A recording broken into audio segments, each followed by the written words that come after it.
welcome back, YouTube. Fred here, and going out for a drive in the Corvette Grand Sport.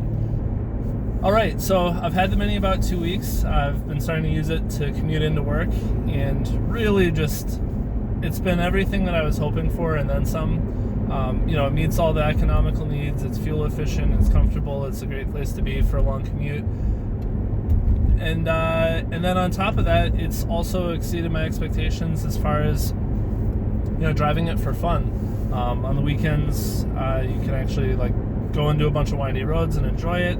My wife and I just took it up to the White Mountains, and we spent some time at Cannon Mountain yesterday, and the car was great. We spent probably an hour and a half on the highway each way, and it was fantastic. It was comfortable, quiet, everything. So in that time, I haven't driven the Corvette at all. I drove it once, a little bit last weekend, but all week I didn't drive it.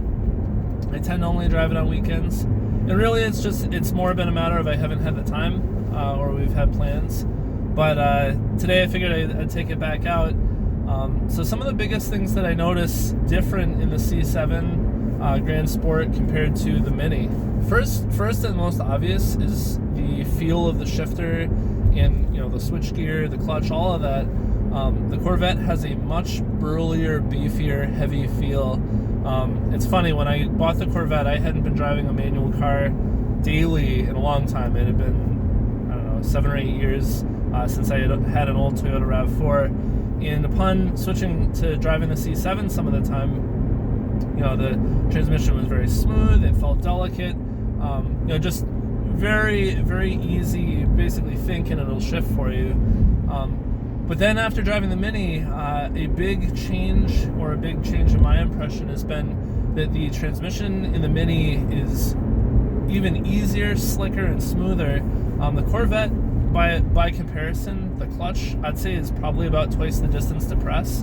And the shifter itself, it's definitely that you're moving through a lot more metal. You're definitely it feels a lot more mechanical to me, rather than, I would describe the Mini as more of like a well-oiled, smooth process. And I don't know if some of that just comes down to that the Corvette only has 10,000 miles on it, or if the Mini is just, it's a lighter weight transmission, it's got less torque to deal with, and so things aren't as over-engineered as with this car. But this thing is definitely, if you feel like it is very solid.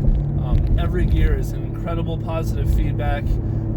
It clicks into gear, and the Mini is almost more like shifting a marshmallow. It's smooth, it's slick. I don't want to say there's a lot of play in it, but you don't have to think about it. This one, it's like I have to purposely find each gear. It's a 7-speed manual, so the gears on the shifter are a little bit tighter together. So you have to be, if I'm going into 5th versus 7th, you have to know where you're pushing that stick. So that's been kind of shocking to me is how over-engineered this car feels by comparison. I didn't expect that.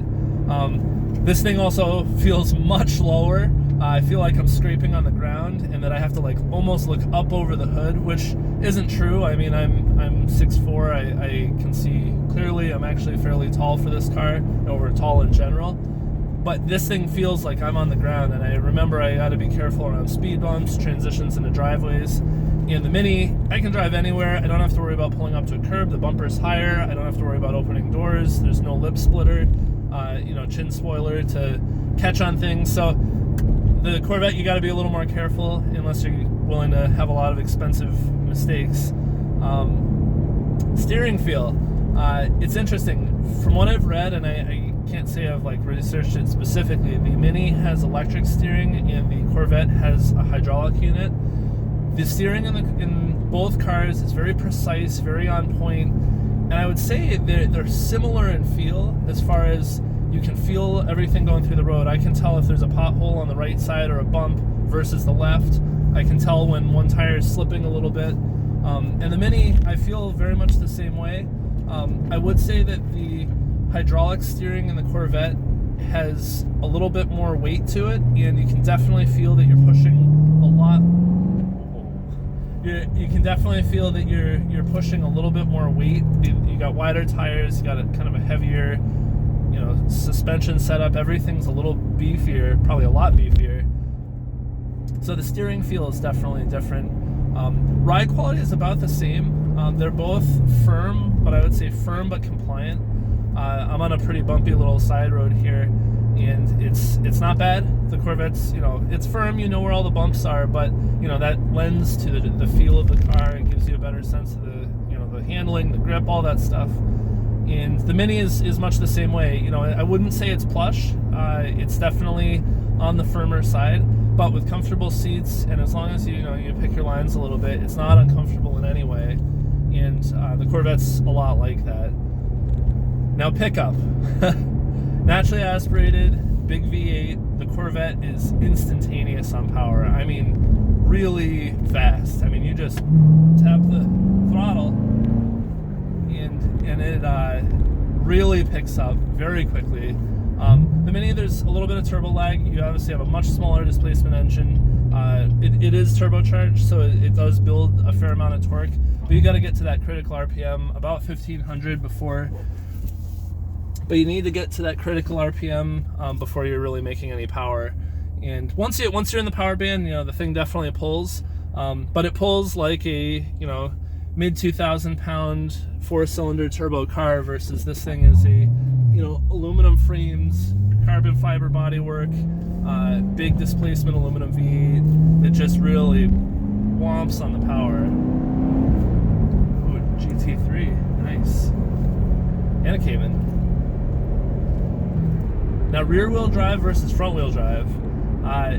One thing I was wondering if I would notice in the Mini is one or two of the reviews I've read have said, oh, you feel the torque steer in the Mini, which, if you're not familiar, torque steer is basically on a front-wheel drive car. If you have, a fairly tight, whole steering geometry and suspension, and you press down hard on the throttle, floor it in a low gear, the torque from the motor will actually use the rotational mass of the wheels, and the torque against the drivetrain will transfer into the steering. And what you'll find is if you floor it, the car will pull to one side or the other just while you're on the throttle. Most cars, through clever engineering and some good design, you really don't feel it. I definitely felt it in a Focus ST that I test drove a couple years ago. That if you floored it, you definitely felt the steering wheel pull, and I can't remember which direction, one way or the other. The Mini, I was wondering if that would happen. I've never owned a front-wheel drive car, and I was thinking that might be something that I would deal with or have to know, account for.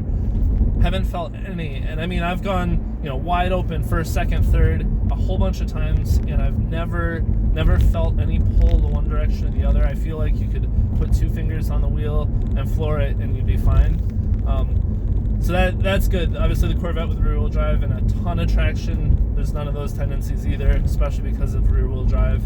The Mini, I feel almost like the front end is pulled through the corners, and the Corvette, it's more of even through the corners. The front end, you have to turn it, and then, depending on your throttle and braking, that's how you would end up, making a corner. I love the automatic Rev Matching downshifts on this thing. Both cars have Rev Match downshifts. Both have a very slick setup. You can shift several gears down at the same time. You could go like from 5th to 2nd, 5th to 3rd, 6th to 4th, or just sequential, and both cars perfectly seamlessly do it. I like how both cars have it. Corvette, it's easier to turn off. You just blip one of the paddles like that, and your Rev Match is off. Press it again and it turns on, and so you can hear it downshifting there, hopefully on the audio. But both cars have it. I would say that the Corvette is slightly more responsive. It is immediately, the second you're clutch in and start the downshift, it must have sensors on the shifter that the moment it moves, you can hear it rev. And it's just a little more of a tactile thing or auditory. You hear it rev. There's a lot more sound and drama from this engine, and that makes for a more visceral experience, I guess. The Mini, it's just a lot quieter, a lot less power, so it's not as pronounced. But it works flawlessly. There's no concerns, no issues there. Road presence. So there are pros and cons to both. The Mini, you can almost fit two of them side by side in any lane, especially like here on the highway, the lanes are pretty wide. So, you know, the Mini, you can definitely like avoid potholes and maneuver around a little bit more. But on the other hand, I feel like you're not as visible. It's a short car. You end up being kind of hidden behind even a normal sedan. You know, someone's gonna try to pull into your lane or something, they may not see you.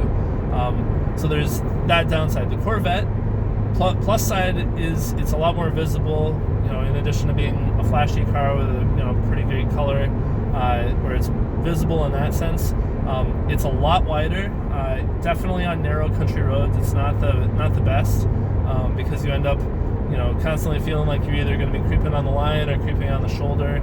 And around here, there's a lot of like bushes that come right to the edge of the road. So just something to be aware of. And then as far as this car, it's so low.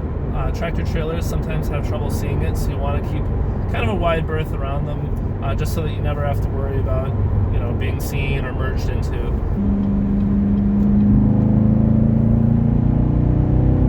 Oh, all right, power.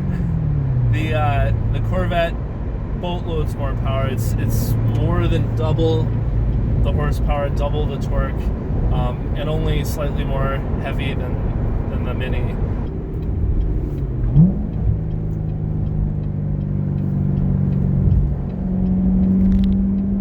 Cornering.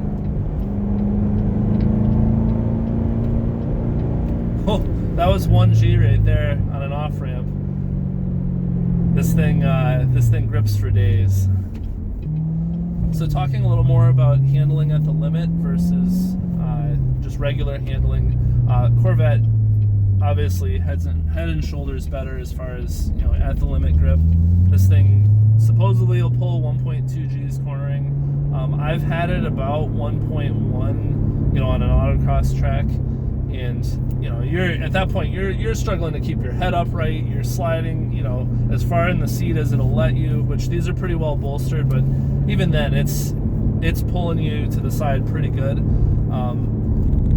And at that point you're focused completely on the driving. You're not even really noticing what's happening to you in the seat. The Mini it doesn't have that amount of grip. It grips really well for what it is. The tires are pushed out to the outside corners, so it handles really well, but it's a little more body roll, which is expected, and honestly, like, to give it a better compliant ride, I'd prefer a little softer suspension in the Mini, which is what it has. Softer as compared to the Corvette.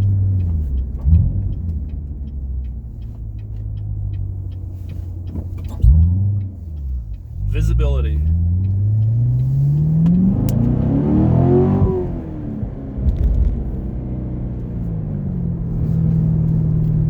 Woo! This thing is a blast. Alright, so visibility. The Mini is fantastic visibility in all directions. There's a very small B pillar and C pillar in the car. The windows are big. You have a pretty high vertical distance, and I've had zero issues with seeing out of it. The mirrors are a little on the small side. Whoa, horses in the road. Oh, those are beautiful. I wish you could see them. 3 horses out for a stroll with their two riders. So the one horse was just by itself, sort of following along. It had a tether. Anyway, back to visibility. So the Mini, I've had no issues. It's excellent visibility, probably the best of any car I've owned.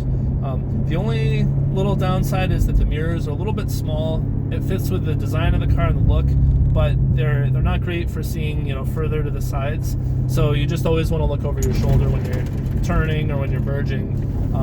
The Corvette, the mirrors are a lot better, but the visibility outward is not as good. The windows are obviously contracted. The back window, you can see out in this video, it's a very flat back window at a pretty extreme angle. I definitely, the visibility on this, the B pillars are huge. I really have to lean forward to look back if I'm merging. The merging is made a little bit easier by the fact that you can just put the pedal down and get ahead of whatever might be coming up on you. But you really have to pay attention, and just visibility in general isn't great. The roof line comes very low on the front of this. I'm tall, so I'm kind of at the upper piece of the windshield. On top of that, the Corvette is much longer. The hood sticks out probably a good 6 feet past my knees, you know, maybe 7 feet, something like that. So pulling into parking lots and stuff, or actually parking the car in a parking garage, I end up always using the front cameras so that I make sure I'm not bumping into something, and you get close a lot more than you'd expect when you don't use them. So I've made it a habit to always use the cameras. Backing up, thankfully this has backup cameras, because again, the visibility is pretty bad for backing up. And so the cameras help. Mini doesn't have any cameras, not on the one I have. I think all the newer ones include them. I believe there was a law change that forces that. But the backing up in the Mini is easy because there's so much visibility out the windows, and the back of the car is so close behind me. Since I've just got the two-door hatch, I can see exactly where the back of the car is, and I've had no issues. But you have to turn your head, you know, look over your shoulder in order to do it. Woo! The Corvette is so punchy on power. This is far and away my favorite car, and one of the best cars I've ever driven. Watch it, little buddy. Squirrel is trying to cross the road. He will live to squirrel another day. The clutch is definitely twice as long in this thing, so it takes some getting used to. Oh, braking. All right, so braking in the Mini is okay. I would say it's about average. I wouldn't say it's anywhere on the level of a performance car. There's a fair amount of pedal travel, and there's not a lot of brake feel. Those are one of the things that I think over time I'm going to upgrade. You can buy a big brake kit for it, which will fit within the stock wheels, but give you a lot better feel, a lot better braking. I don't know the specifics on if it changes the number of pistons or if you go with like steel braided line, but I'm going to do probably whatever I can to get the brake feel better and just to where the car can stop up to its potential. That said, you have a smaller contact patch with thinner tires. Corvette, on the other hand, holy cow, these brakes are among the best in the industry. If you go and do your if you go and look on Brembo's website, you'll find they have a ranking of all the best brakes, and the Corvette is among the top 3 best braking cars in the world. From 30 miles an hour, you can brake in less than the length of the car. Let's try that. Oh.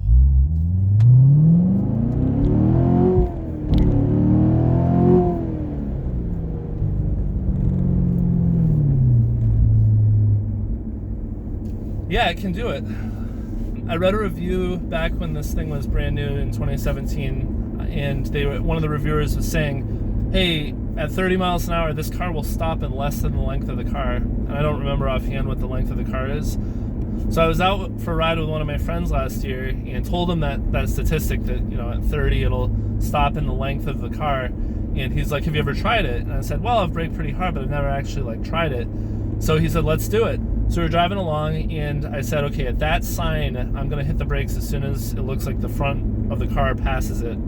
And so I did, and man, water bottles went flying. The car just slammed to a stop. And, we didn't get out of the car to measure, but it felt every bit as short as the length of the car. The only way I would describe it is violent. That the car, as you saw back there, the car is literally just... Basically, it's an instant stop, so there's no comparison. The braking in the Corvette is head and shoulders better than probably almost every other car on the road. Don't take my word for it. All the reviews say the same thing. And it's just massive brakes, fairly lightweight, incredible mechanical grip. The front tires on this, I believe, are wider than the rear tires on the regular Stingray. I think the fronts on this are 285s, and there is so much grip there, especially once you get your tires warm. There's no comparison. So yeah, braking, that goes to the Corvette. one of the intangibles that I'd like to cover is just the overall like kind of fun factor. The Corvette itself is a lot of fun. I love, you get looks wherever you go. Every time I stop for gas, people are, how fast is it? What year is it? How much did it cost? What kind of car is that? You know, for anyone who doesn't know, there's a lot of interest in this car. It gets looks wherever it goes. It's a super looking car. I think the biggest thing is that the Mini is worry-free. I can drive it anywhere. I don't have to worry if it's a dirt road. I don't have to worry about parking it. I don't have to worry about, you know, being in a crowded spot. With the Mini, there's no worry. I can drive it anywhere. I don't care about road conditions. I don't care about parking in a crowded place. I don't mind going somewhere and leaving the car parked in a crowded area for a long period of time. It's just something that I like, that I'm not stressing about the car. The Corvette, on the other hand, is a lot more, there's a lot more to it. And it's, for me, I mean, it's completely my own inner workings, I suppose. I don't want to park this in crowded places. I'm worried about people opening a door into it. There's some stress as far as I don't want to drive on dirt roads. I want to avoid speed bumps. Transitions into a steep driveway or steep entrance are something you got to come in at a very steep angle and then turn the wheel once one tire is on. There's just a little more stress, a little more thought involved with the Corvette. That said, the trade-off is totally worth it. But all in all, for a daily driver, I would 10 times out of 10 I would pick the Mini. The Mini is no stress to me. The Corvette has a little bit of built-in stress, but I think all of that kind of contributes to this as a little more of a special experience. You feel like you're in a special car when you're in the Corvette, and every little thing you do, it reminds you of that, from the digital display to the hunkered down low seating position. The car really, it's a special place to be, and I appreciate that. So, quick recap. The Corvette is every bit of the performance and, you know, supercar fighting ability that it's advertised as. It's a special place to be. It feels super aggressive, and I really enjoy that. The Mini, hands down, it's the better daily driver. There's no worry, there's no hassle. It's simple, it's easy to drive, and for me, that's definitely the better car to be in day to day. But I figured I'd cover some of the differences and get a couple clips of this thing driving around. So until next time, see ya.